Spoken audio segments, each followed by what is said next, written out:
Hi, I'm Sammy, and welcome back to episode 3 of my Yarncast, or Knitting and Crocheting Podcast. So I had kind of a weird week with progress. I didn't work on any of my current whips at all, and that's because I was doing Sock Week, and that's an event that Nitty Natty here on YouTube does. Her name's also Nitty Natty on Instagram, and that's where you try to finish at least one sock in a week, and if so, you can enter to win prizes. So I'd never knit socks before, and I was pretty focused on that this past week, so I didn't touch my cardigan number 6 or my outline tank at all, or my basket that I'm crocheting, or my bag. But what I did get done is a sock and a half, and these are my first socks ever, so to me that felt pretty good. No, my project bag is stuck. Uh-oh. There we go. Alright, so here is the first sock, and I haven't blocked it yet, because I wanted to make sure it matched with the second sock before I blocked it in case the shape changes. And I tried this on, and this fits really well. I posted pictures of it on Instagram. So I made kind of like a midi length leg, and then I did contrasting cuff, toe, and heel. And I showed this yarn. This is the Moonglow Yarn Company yarn, their Sharktastic set with the gray main skein and then the 6 different mini skeins. So I showed that in the last episode. But this is the vanilla sock pattern. I used Magic Loop, and I used the pattern from the Crazy Sock Lady just for vanilla socks on Magic Loop, and it was actually really easy to follow. Her pattern is really good, so I've never knit a sock before, and it turned out perfect in my opinion. And then here is my progress on my second one. Oh, here's the cuff, the leg. Here's the heel. I've already done the heel turn. I'm just working on the gusset decreases, and then I'll jump into the foot. And then this is the last color that will be the toe. So I still have a ton left over of the main yarn and the mini yarn, so I'll be able to make more socks with different color works. So that's pretty cool.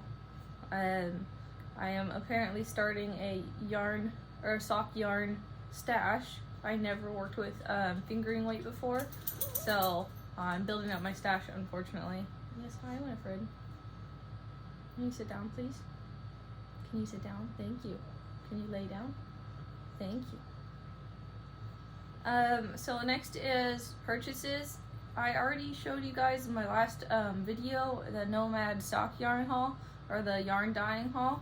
All of that stuff that I bought. So the only other thing I got was this project bag for Sock Week. So it's pink and it has sharks on it, and it has a little shark zipper there. And this is I got this on Etsy from the White Rose Fiber Company, and I really like this. Sorry if the camera's shaking, it's because my dog's rolling around on the bed. She's very needy. Yeah, so this is my first actual project bag I've ever bought, and I really like it a lot. I love that it has a zipper, so I can throw everything in there and not worry about it falling out. And I like the little handle, and I can still, since there's not much in here, I can fold it up and shove it in my purse. Oh, also, I'm wearing the top that I showed as a finished object last week. This is the Devil Wears Prada by Brenda Lamb. So next, all I have to show you guys is the yarn that I experimented with dyeing with.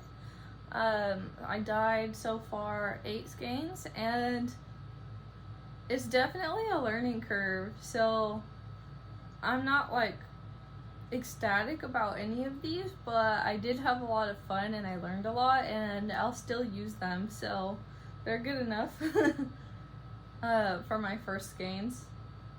Okay, so the first skein I dyed definitely didn't turn out how I wanted. I wanted it to be a lot lighter purple. Good, Ween. I wanted it to be much lighter purple, and this is actually green, but it turned teal when I speckled it.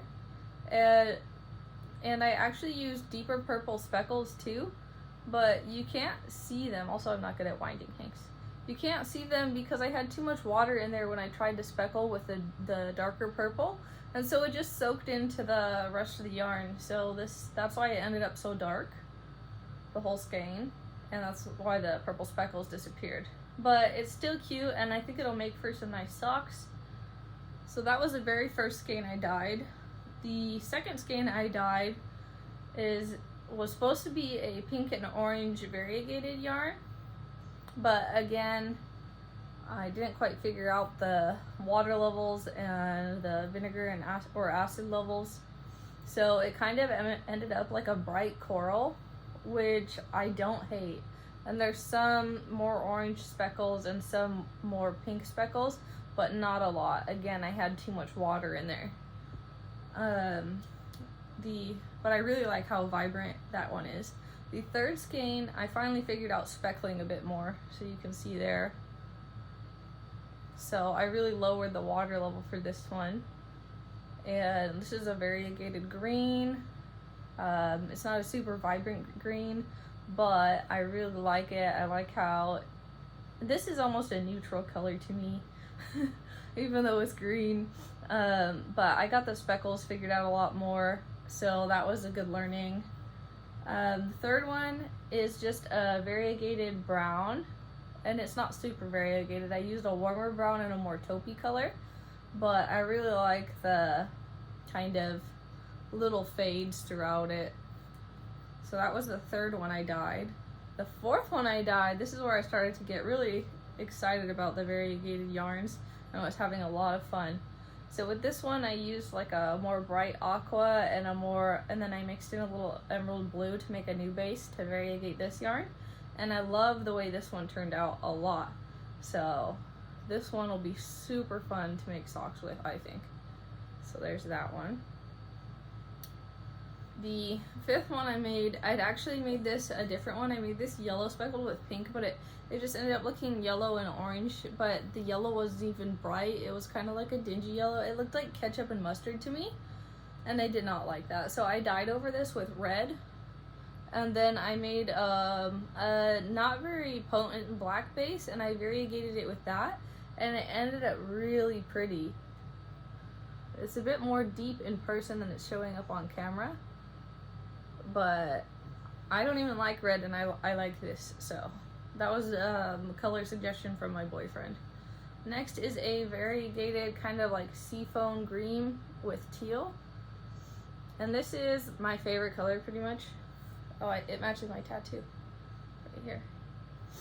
But I am obsessed with this one. I love it so much, and I think this would look good with the bright coral, or it would look good with the brown.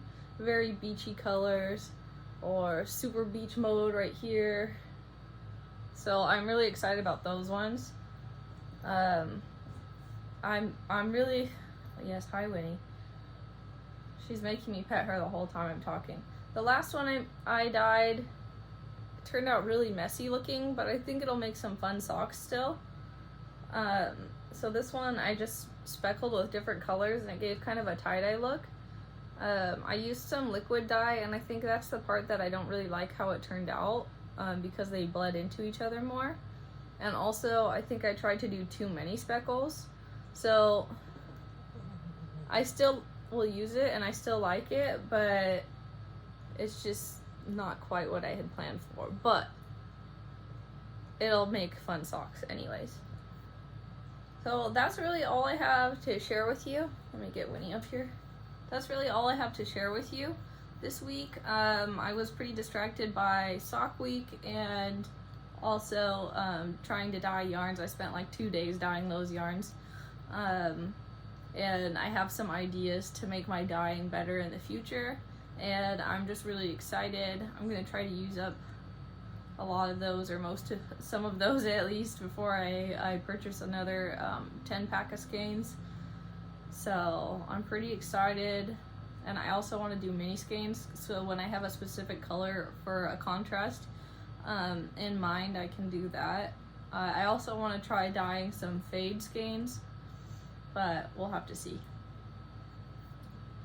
Anyways, that's all for my Yarncast this week, so I'll film again next week. Hopefully I have a bit more progress after I finish up my second sock, hopefully today. And I'll get back to working on my cardigan number 6. Maybe I'll even dedicate some time to the outline tank. Thanks for joining me. I hope you give this video a like and subscribe if you want to keep seeing my Yarncasts. Have a good one.